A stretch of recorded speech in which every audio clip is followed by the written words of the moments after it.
The crimson light of Vespera's dying sun filtered through the viewport, casting long shadows across the cramped bridge of the Gossamer. Captain Mira Holt stood with her hands clasped behind her back, her weathered face illuminated by the ruddy glow. At 45, she carried the weight of 17 years in deep space operations, and the scars, both visible and hidden, to prove it. Her once regulation-perfect uniform now bore the subtle modifications of a veteran: reinforced shoulder padding, extra utility pockets, and the faded insignia of 3 different commands. "Captain," a voice called from behind her. "Engineering reports the power coupling diagnostics are complete." Mira turned to face Lieutenant Noor Patel, her young communications officer, barely 26. Patel still carried herself with the rigid posture of academy training, her dark eyes bright with an idealism that Mira both envied and worried for. "And?" Mira asked, already suspecting the answer. "Chief Alvarez says, and I quote, 'This bucket couldn't power a children's nightlight, let alone a proper defense grid.'" Patel's perfect diction stumbled slightly over the profanity that had likely accompanied Alvarez's actual statement. Mira suppressed a smile. Kai Alvarez had been assigned as her chief engineer despite his reputation for insubordination, or perhaps because of it. The Stellar Concorde had a habit of dumping problematic officers on what they considered throwaway assignments. And the Gossamer, a jury-rigged lighthouse-class vessel deemed the weakest ship in the fleet, was certainly that. "Tell the chief I'll be down shortly," Mira said, turning back to the viewport.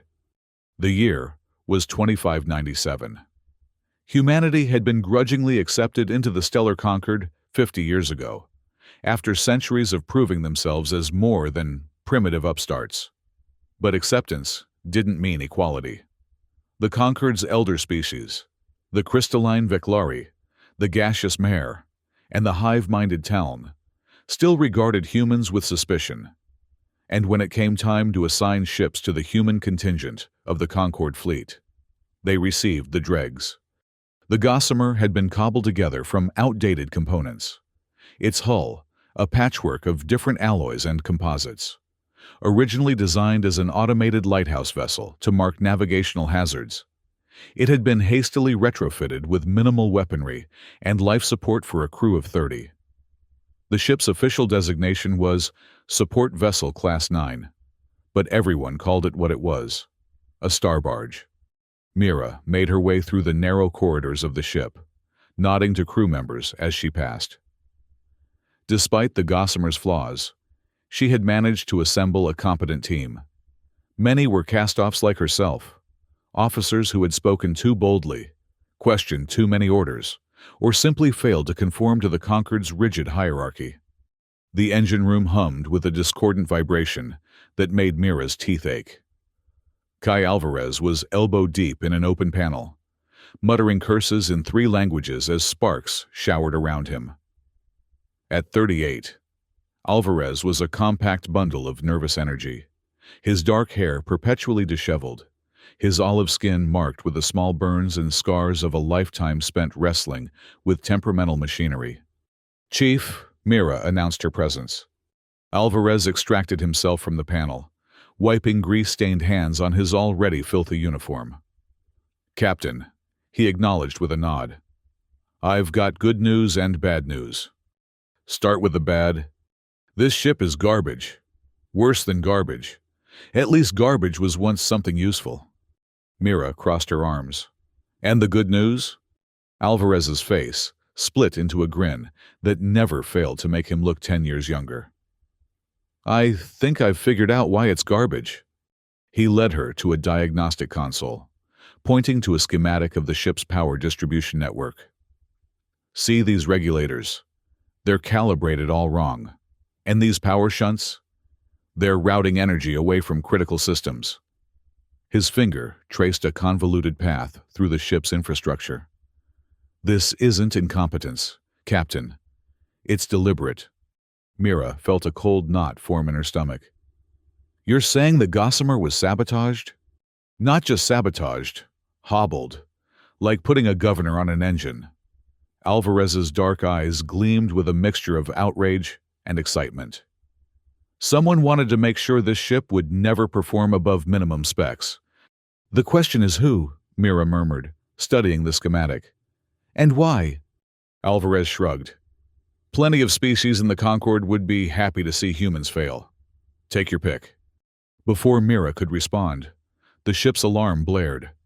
3 short bursts, followed by a long tone. Priority communication from Concorde Command. "Captain to the bridge." Lieutenant Patel's voice echoed through the comms. When Mira arrived, the bridge was tense with activity. Patel stood at her station, her face pale. "Report," Mira ordered. "Multiple Concorde vessels under attack in the Nebula Reach," Patel said, her voice steady despite her evident shock. It's our own ships, Captain. Admiral Korvax has taken his entire fleet and opened fire on Concorde border patrols."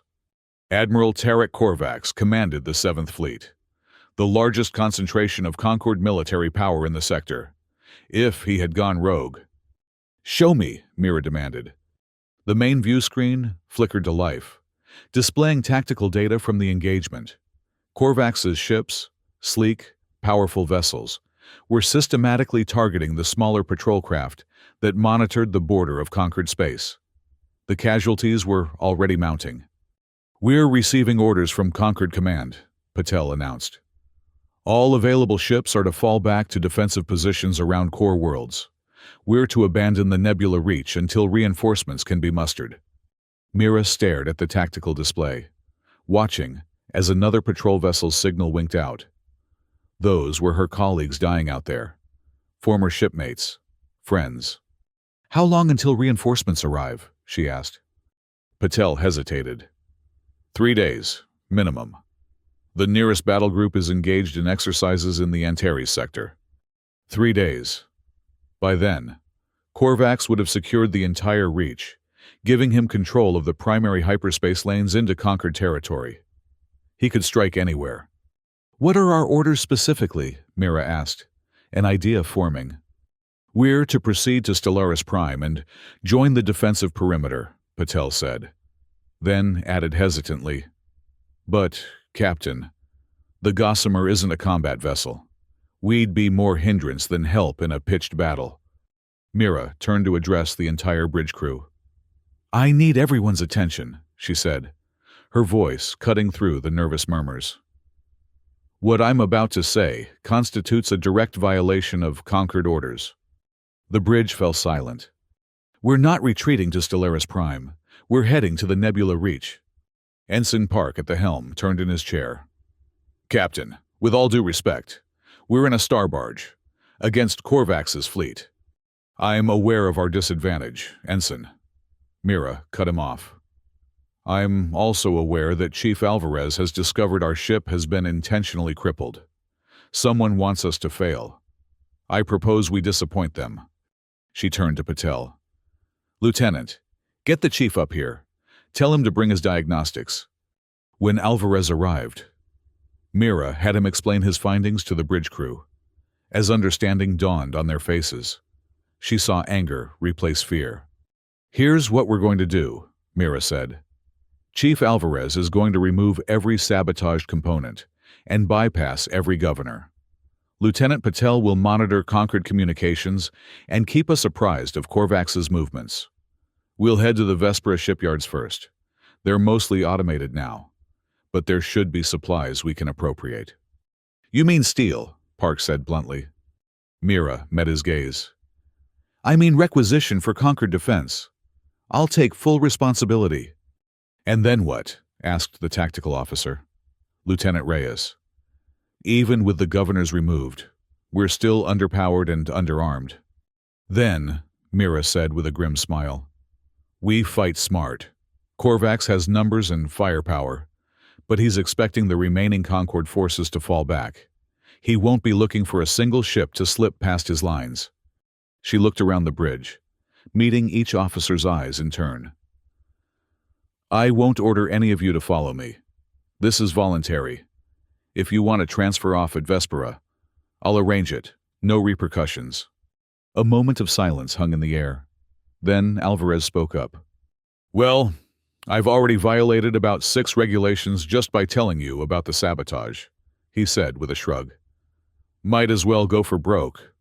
One by one, the others nodded their agreement. Even Park, after a moment's hesitation, turned back to his console with a muttered, "What the hell? I was getting bored anyway." Mira felt a surge of pride. This was why she had fought so hard to remain in service despite the Concorde's attempts to sideline her after the Proxima incident. Not for glory or vindication, but for moments like this, when a crew became something more.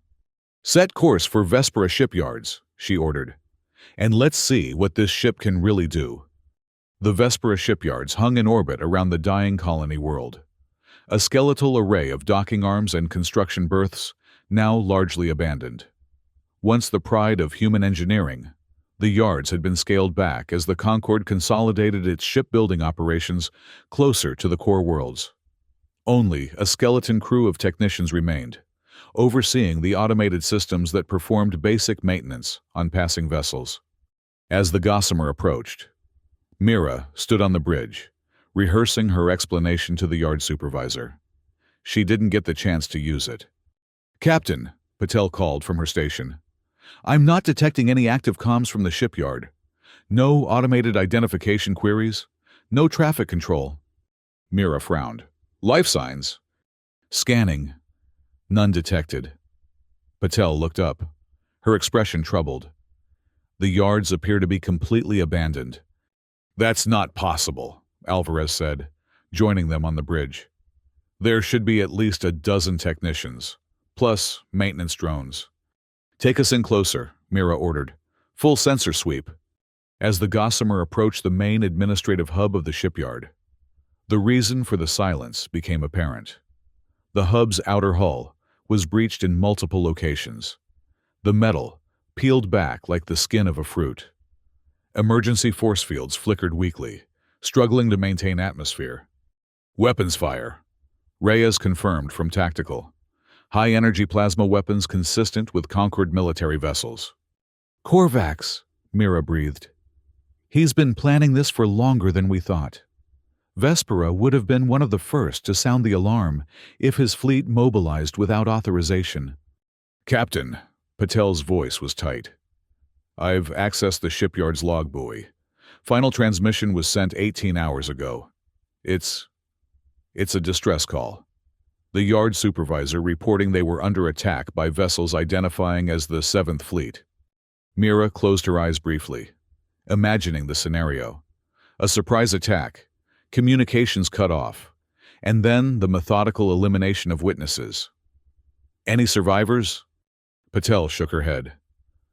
"The buoy recorded emergency evacuation pods launching, but subsequent weapons fire. None of the pods made it clear."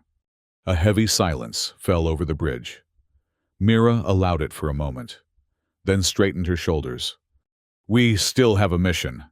The yards may be abandoned, but the automated systems should still be operational. Chief, take a team and gather whatever supplies you need to fix our ship. Lieutenant Reyes, I want a full inventory of any weapons we can salvage and mount." "What about Concord Command?" Patel asked. "Shouldn't we report this?" Mira considered. "Not yet. Korvax clearly has advanced intelligence on Concord movements. Until we know how deep this conspiracy goes, we maintain communications silence, except for emergency broadcasts." The crew dispersed to their tasks, leaving Mira alone on the bridge. She pulled up the shipyard schematics, searching for anything they might have missed. A small notation caught her eye: a secure storage facility in the outermost ring of the yard, designated for non-standard technology.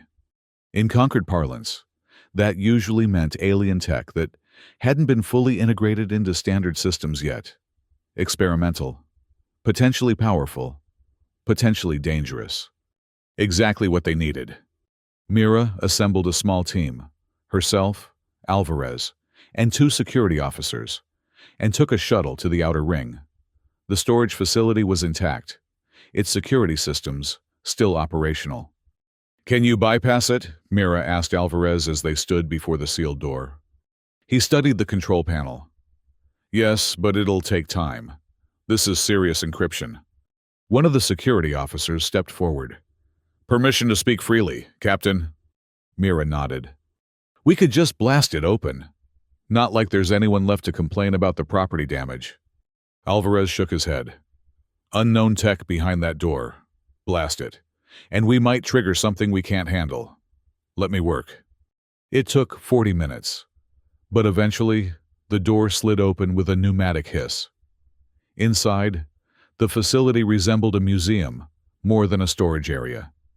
Artifacts from a dozen species were arranged on pedestals or contained in transparent cases. Pieces of technology ranging from handheld devices to components the size of a shuttlecraft. What exactly are we looking for? One of the security officers asked, eyeing a floating orb that pulsed with an inner light. Anything that might give us an edge, Mira replied. Weapons, shields, sensors. Captain, Alvarez interrupted, his voice odd. I think you need to see this. He stood before a large case containing what appeared to be a crystalline structure, its facets reflecting light in hypnotic patterns. The label identified it as a Veclari resonance core, partial. What am I looking at, Chief? Mira asked. A miracle, Alvarez whispered. The Veclari don't share this technology. Ever. It's the heart of their most advanced ships. What does it do? It creates and manipulates quantum resonance fields. In layman's terms, it makes energy dance to its tune. Alvarez turned to her, excitement visible in his eyes. With this, I could double, no, triple, our power output. And that's just the beginning. Mira studied the device. Is it compatible with our systems? Not directly. I'd have to build interfaces, modify our power grid. He trailed off, already lost in technical calculations. How long? Alvarez refocused on her. 12 hours, minimum, longer to do it right. Mira checked her chronometer. Korvax's fleet would be consolidating its hold on the Nebula Reach, setting up defensive positions. Time was critical. You have 8 hours, she decided. And Chief? Do it right enough that it won't blow up in our faces. We can refine it later. Alvarez looked like he wanted to argue, then nodded sharply. I'll need help transporting it, and full access to the fabrication facilities in the main yard. You'll have it, Mira tapped her comm. Patel, have Ensign Park bring the Gossamer alongside the main fabrication dock. We're going to be here a while. While Alvarez worked on integrating the resonance core, Mira oversaw the rest of the crew as they scavenged the abandoned shipyard. They found weapon modules that could be mounted on the Gossamer's hardpoints, shield generators from a decommissioned patrol craft, and enough spare parts to rebuild half the ship's systems. 10 hours later, Alvarez had predictably needed more time than estimated. They were ready to depart. The Gossamer barely resembled its former self. Extra plating reinforced the hull. Salvaged weapon mounts bristled from previously smooth surfaces, and a web of new power conduits ran throughout the ship, all feeding into the modified engineering section, where the resonance core now hummed with potential. Mira gathered the crew in the mess hall, the only space large enough to accommodate everyone at once. You've all done exceptional work, she began. The ship is now combat capable, though I won't pretend we're a match for Korvax's warships in a straight fight. That's not our mission. She activated a holographic display showing the Nebula Reach. Based on Lieutenant Patel's analysis of communications traffic, Korvax has established his headquarters here, at the Black Star Nebula. She indicated a dense cloud of ionized gas and stellar debris. It's a natural fortress, sensor-resistant, with only a few navigable routes in or out. Which means it's also a perfect trap, Reyes pointed out. One ship against a fleet, in confined space? That's suicide. It would be, Mira agreed, if we were planning a frontal assault. But we're not. She expanded the display, highlighting a particular region of the nebula. This is the vortex stream, a current of highly charged particles flowing through the nebula, Conventional wisdom says it's unnavigable. Because it is, Park interjected. The gravitational shears would tear a ship apart. A normal ship, yes, Mira said. But Chief Alvarez has a theory about our new resonance core. All eyes turned to the engineer, who looked uncharacteristically hesitant. It's not just a theory. I've run simulations. The core can generate a field that would allow us to, well, essentially surf the stream. The resonance would protect us from the worst of the shear forces.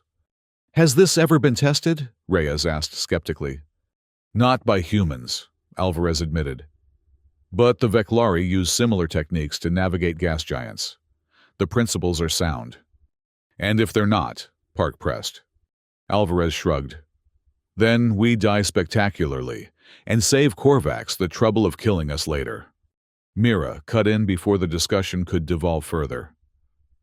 The alternative is waiting for Korvax to consolidate his position and launch an assault on the core worlds. Millions of lives are at stake. We have a unique ship with unique capabilities. I believe this plan can work. She looked around the room, meeting each person's gaze. But, as I said before, this is voluntary. Anyone who wants out can take one of the shipyard shuttles. No judgment. No repercussions. No one moved. After a moment, Patel spoke up. When do we leave, Captain? Mira allowed herself a small smile. As soon as everyone is at their stations, we have a long journey ahead. The Gossamer departed Vespera shipyards 12 hours after arrival. Its systems humming with new power. Its crew determined but apprehensive. Their course would take them through little-used hyperspace lanes to avoid Korvax's patrols, approaching the nebula reach from the direction opposite to conquered territory. In her quarters, Mira recorded a message buoy, detailing their discoveries and intentions. If they failed, at least the Concorde would know what had happened at Vespera, and who was responsible. Final entry, she concluded. If we are successful, this information may help the Concorde counter any further attempts at insurrection.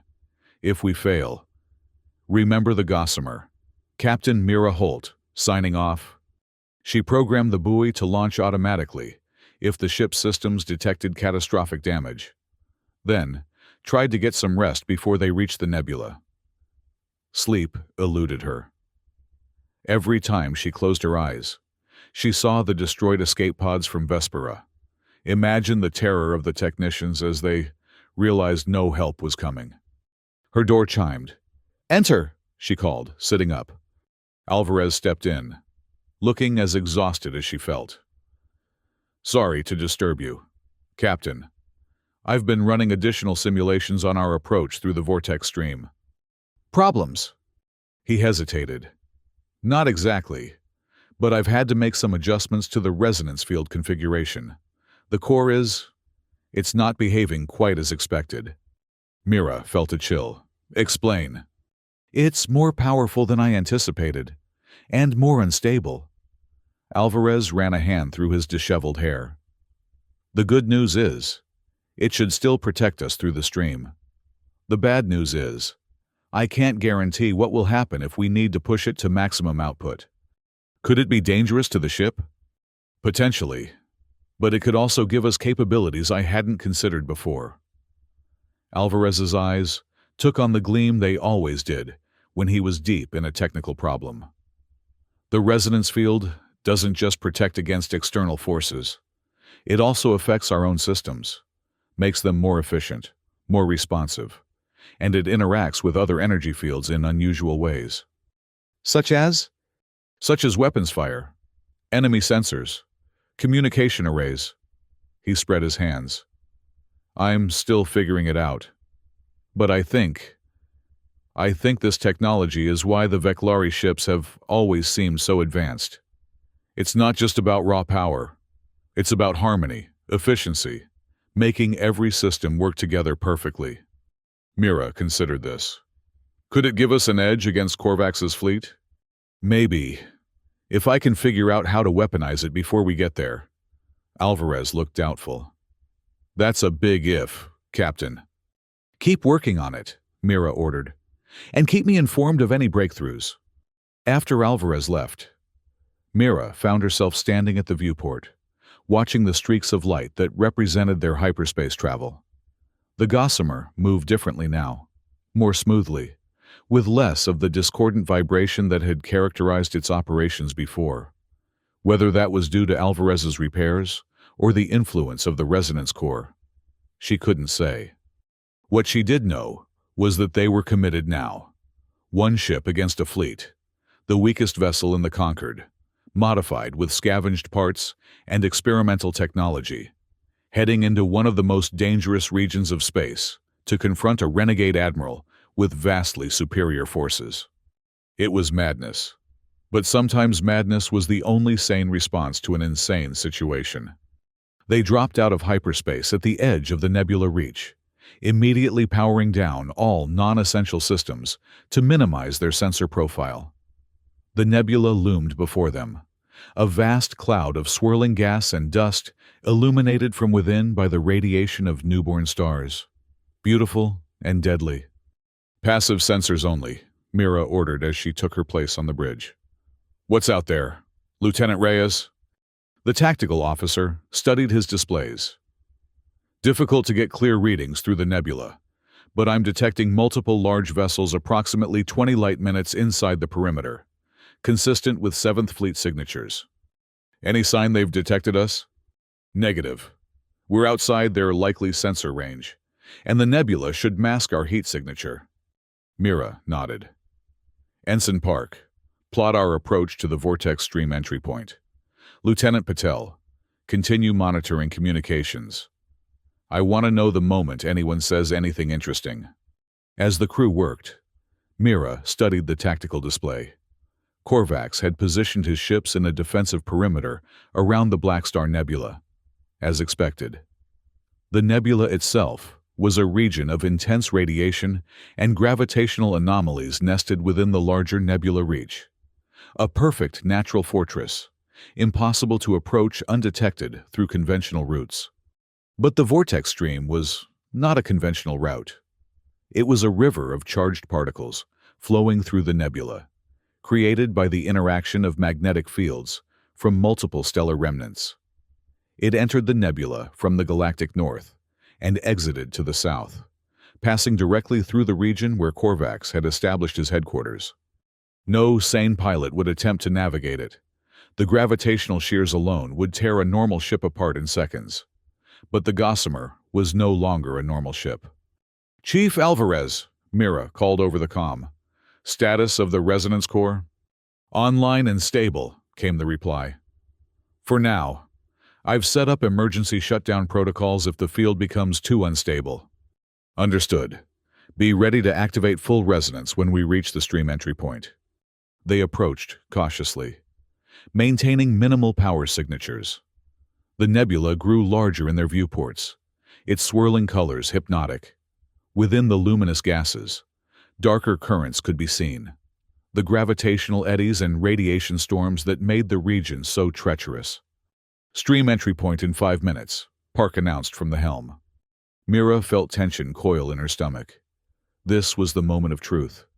If Alvarez's modifications worked, they would ride the stream straight to Korvax's headquarters, bypassing his perimeter defenses. If they failed. Energy spike, Reyes called suddenly. Captain, we're being scanned. Mira's head snapped up. Source? Patrol vessel, bearing 173 Mark IV. They must have been running silent in the nebula's outer boundary. Have they identified us? Reyes checked his readings. Uncertain. Their scan was brief. Might have been routine. Patel interrupted. Captain, I'm picking up a transmission from the patrol vessel to the main fleet. They're reporting an anomalous reading at our coordinates. Mira made a swift decision. We can't wait. Park, full thrust to the stream entry point. Alvarez, power up the resonance core. We're going in hot. The Gossamer surged forward, its modified engines pushing it to speeds its designers had never intended. Behind them, the patrol vessel began pursuit, broadcasting identification challenges. They're charging weapons, Reyes reported. Evasive maneuvers, Mira ordered, but maintain course for the stream. The first shot from the patrol vessel missed wide. A warning. The second grazed their aft shields. Shields holding at 87%, Reyes called. They're firing to disable, not destroy. They want to capture us, Mira realized. Find out what we know. Stream entry in 30 seconds, Park announced, his hands dancing over the controls as he kept the ship on its erratic course. Mira opened a shipwide channel. All hands, secure for extreme turbulence. This is going to get rough. The view screen showed the stream entry point ahead, a darker current within the nebula's gases, moving with unnatural speed and purpose. Resonance core at full power, Alvarez reported from engineering. Field stable, for now. 10 seconds to entry, Park called. The patrol vessel fired again, this time striking the Gossamer's stern directly. The ship shuddered, alarms blaring. Aft shields down to 40%, Reyes shouted over the noise. 5 seconds. Mira gripped her command chair. Brace for... The ship plunged into the stream, and chaos erupted. The Gossamer bucked like a living thing, tossed by forces that would have shattered its hull without the resonance field. The lights flickered, gravity fluctuated, and a high-pitched keening filled the air, the sound of the hull itself vibrating under impossible stresses.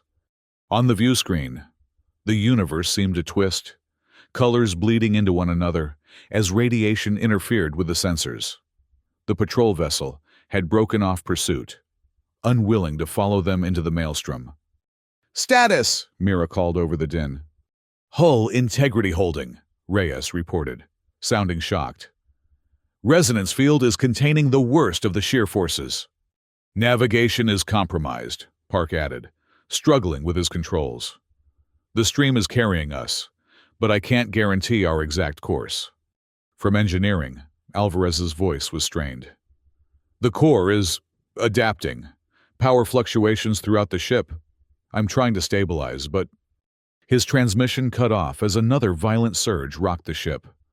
Alvarez, Mira called. Report! After a tense moment, his voice returned. Still here, Captain. The core just did something unexpected. It resonated with the hull. The entire ship is now part of the field. Is that good or bad? Good. I think we're moving faster, and the structural stresses are decreasing. But there's a side effect. The hull is vibrating at frequencies that are playing havoc with our own sensors. Any ship trying to track us would have the same problem. Mira's mind raced. Are you saying we're effectively cloaked? Not exactly. More like blurred. Hard to get a lock on. And it's affecting our emissions too. Our energy signature would look strange to standard Concord scanners. An idea began to form in Mira's mind. Could we control this effect? Direct it? Possibly, Alvarez sounded intrigued. Why? Keep working on it. I need options when we reach Korvax's fleet. For 3 hours, they rode the vortex stream deeper into the nebula. The initial violence of their entry settled into a steady, manageable turbulence as Alvarez refined the resonance field and Park learned to work with the stream's flow rather than fighting it. The Black Star Nebula loomed ahead, a region of space where the deaths of ancient stars had created a pocket of intense radiation and gravitational anomalies. At its heart lay an actual black hole, a stellar remnant so dense that not even light could escape its pull. Korvax had established his base in the stable region, just outside the black hole's event horizon, using the extreme conditions as a natural shield against attack. Stream exit point approaching, Park announced. 2 minutes. Mira straightened in her chair. Battle stations. Alvarez. I need that resonance modification ready. Working on it, came the terse reply. I've managed to isolate the frequency that affects sensors. We can amplify it, but it'll drain power from other systems. Understood. Reyes, weapon status? All salvaged weapons online. But Captain, we're still grossly outgunned. The tactical display shows at least 15 capital ships in Korvax's fleet, plus support vessels. Mira studied the display. The stream would deposit them behind the main defensive line, but still within sensor range of multiple ships. They would have moments, at most, before the fleet detected them. Here's the plan, she decided. We exit the stream at full power, resonance field maximized to confuse their sensors. Head directly for this point. She indicated a dense cluster of ships near the center of the fleet. That's likely Korvax's command ship. We don't have to defeat the entire fleet, just create enough chaos to disrupt their operations and signal their position to conquered forces. And how do we do that with one ship? Reyes asked skeptically. By using what makes the Gossamer special. Mira turned to the comm. Alvarez, can you modulate the resonance field to affect enemy targeting systems specifically? Yes, but it would mean dropping our own shields temporarily. The power requirements. Do it, Mira cut him off. Prepare for my signal. The stream exit approached rapidly, the chaotic current smoothing out as they neared the boundaries of normal space. The Gossamer trembled, its hull still vibrating with the resonance field's energy. Exit in 5, 4, 3, 2, 1. They burst from the stream into the heart of Korvax's fleet, the sudden transition jarring after hours in the chaotic flow. For a precious few seconds, they went unnoticed as the fleet's sensors struggled to identify the anomalous reading. Now, Alvarez, Mira ordered. Full resonance pulse! The lights dimmed as power was diverted to the resonance core. A wave of energy pulsed outward from the Gossamer, invisible but potent. On the tactical display, enemy ships' targeting systems began to falter, their weapons locks dissolving as the resonance field interfered with their sensor arrays. It's working, Reyes exclaimed. They can't get a clean lock on us. Park, evasive pattern Delta. Keep us moving. Mira watched as confusion spread through the enemy fleet. Ships began to adjust position, trying to compensate for their compromised sensors. In the process, they disrupted their carefully maintained formation. I'm picking up fleet-wide communications, Patel reported. They're trying to coordinate a response, but the resonance is affecting their comms too. It's all static and fragments. Can you locate Korvax's command ship? Mira asked. Patel worked her console. Based on communication patterns, there. She highlighted a massive vessel at the center of the fleet, a Concorde dreadnought, bristling with weapons. Set course, maximum speed, Mira ordered. Reyes, target their communications array. We need to isolate that ship. The Gossamer darted through the disorganized fleet, its strange resonance signature confusing pursuit. Enemy weapons fire was sporadic and inaccurate, most shots going wide as targeting computers failed to compensate for the resonance interference. They closed on Korvax's dreadnought, which was beginning to launch fighter craft, smaller vessels less dependent on sophisticated targeting systems. Fighters incoming, Reyes warned. 12, no, 20 of them. They'll be using visual targeting. Alvarez, Mira called. Can you boost the resonance field? Not without overloading the core, he replied, his voice strained. We're already at maximum safe levels. Mira made a swift calculation. Divert power from life support to the resonance core. We can breathe recycled air for a few minutes. Captain, that's... Do it, Chief, that's an order. The fighters closed in, their smaller weapons beginning to score hits on the Gossamer's weakening shields. Shields at 30%, Reyes reported. We can't take much more of this. Resonance boost in 3, 2, 1. Alvarez counted down. The ship groaned as the core's output surged beyond safety limits. The hull vibration intensified until it was visible, a blur that made the Gossamer seem to exist in multiple places simultaneously. The effect extended outward, engulfing the approaching fighters. On the tactical display, confusion turned to chaos. Fighter pilots, unable to trust their instruments and now unable even to visually target the Gossamer, began to collide with each other. Larger ships, attempting to maneuver in the confined space, came dangerously close to one another. It's working, Park exulted. They can't coordinate. Don't celebrate yet, Mira cautioned. We still need to... A massive energy surge from Korvax's dreadnought interrupted her. The massive ship had activated some kind of electromagnetic pulse, attempting to clear the resonance interference. The pulse washed over the Gossamer, temporarily disrupting its systems. The resonance field flickered. "Core stability critical," Alvarez shouted over the comm. "We can't maintain this output." Mira saw their opportunity fading. Without the resonance field's protection, they would be destroyed in moments. But they had come too far to fail now. "All power to the core," she ordered. "Everything we've got. One final pulse, targeted directly at Korvax's command ship." "Captain, that could destroy the core and us with it," Alvarez protested. "It's our only chance. Chief, do it." After a moment's hesitation, Alvarez's voice came back, resigned. "Aye, Captain. Final pulse in 10 seconds. It's been an honor." Mira addressed the bridge crew. "Whatever happens next, you've all performed beyond any reasonable expectation. The Conquered should be proud." "Core overload imminent," Alvarez reported. 5 seconds. 4, 3, 2, 1. The Gossamer seemed to freeze in space as every erg of power was channeled into the resonance core. For a heartbeat, nothing happened. Then, the core released its energy in a single, devastating pulse. The wave expanded outward at near light speed, a ripple in the fabric of space-time itself. As it passed through Korvax's fleet, ships lost power, their systems overwhelmed by the resonance wave.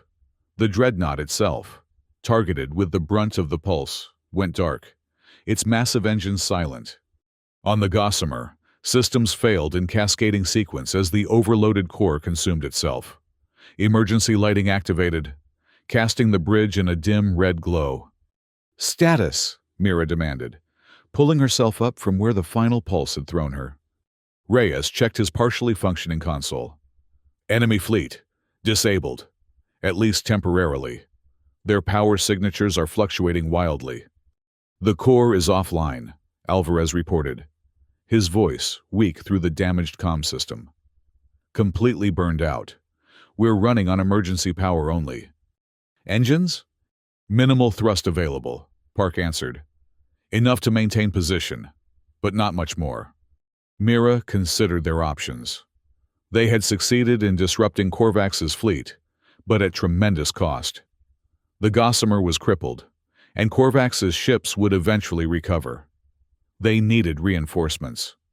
"Patel, emergency broadcast to Conquered Command. Send our coordinates and status. Tell them Korvax's fleet is temporarily vulnerable." "Aye, Captain, but..."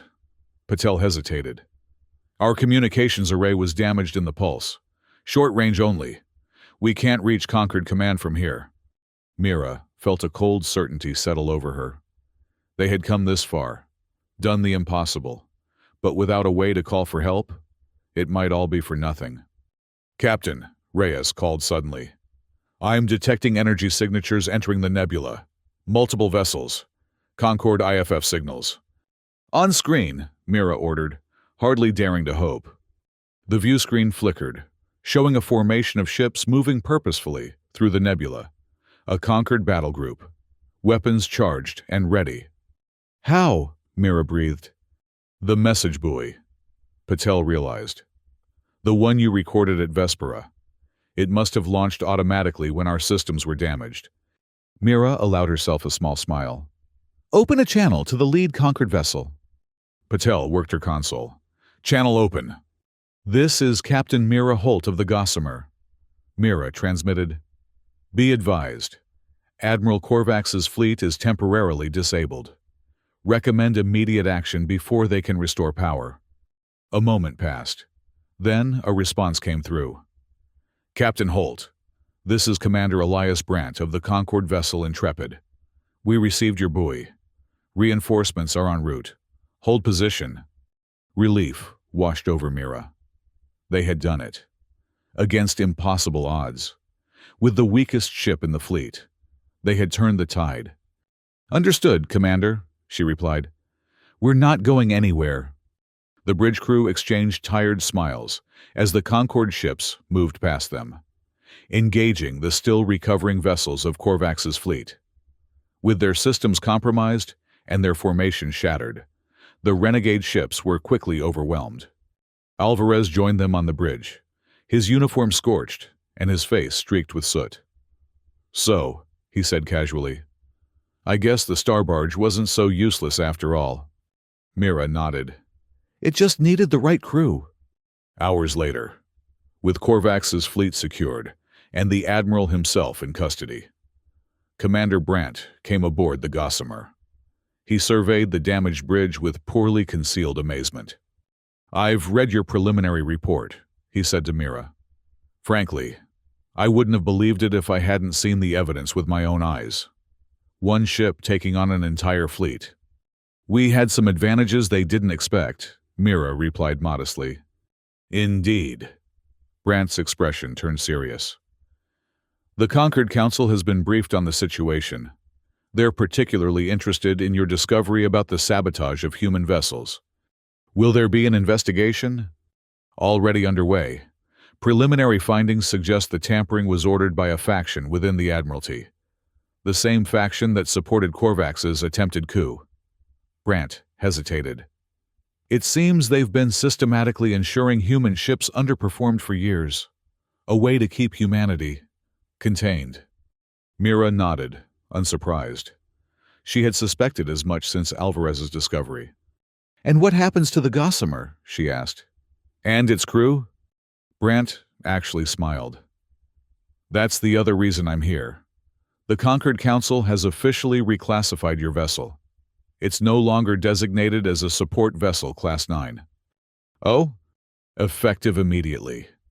The Gossamer is the prototype for a new class, Resonance Corvette. The techs are already studying the modifications your engineer made. They believe the technology could revolutionize our fleet." Brandt extended his hand. "Congratulations, Captain. You and your crew will be overseeing the development program." Mira shook his hand, feeling a weight lift from her shoulders. After years of being sidelined, of commanding a vessel designed to fail, they had proven what humanity could accomplish when pushed to the edge. "There's one more thing," Brandt added. "The Council asked me to convey a message. Sometimes the greatest strength comes from adversity. By giving humans the weakest ship, they inadvertently created the strongest crew." 3 months later, Mira stood on the observation deck of Vespera shipyards, rebuilt, expanded, and now the center of the Concorde's resonance technology program. Below her, the Gossamer floated in a construction berth, its battle damage repaired and its systems enhanced with new, properly integrated resonance technology. Alvarez joined her at the viewport, his uniform now bearing the insignia of Chief Engineer of the Resonance Division. "Hard to believe that's the same ship," he commented. "It isn't," Mira replied. "Not really. Just like we're not the same people who took command of a star barge all those months ago." "Speaking of which," Alvarez said, checking his chronometer, "the ceremony starts in an hour. The crew is gathering in the Memorial Hall." The Memorial Hall had been Patel's idea, a place to honor those who had died at Vespera when Korvax's fleet first attacked. The young lieutenant had grown into her role during the crisis, showing leadership qualities that had earned her a promotion. When they arrived, the hall was already filled with the Gossamer's crew and representatives from throughout the Concord.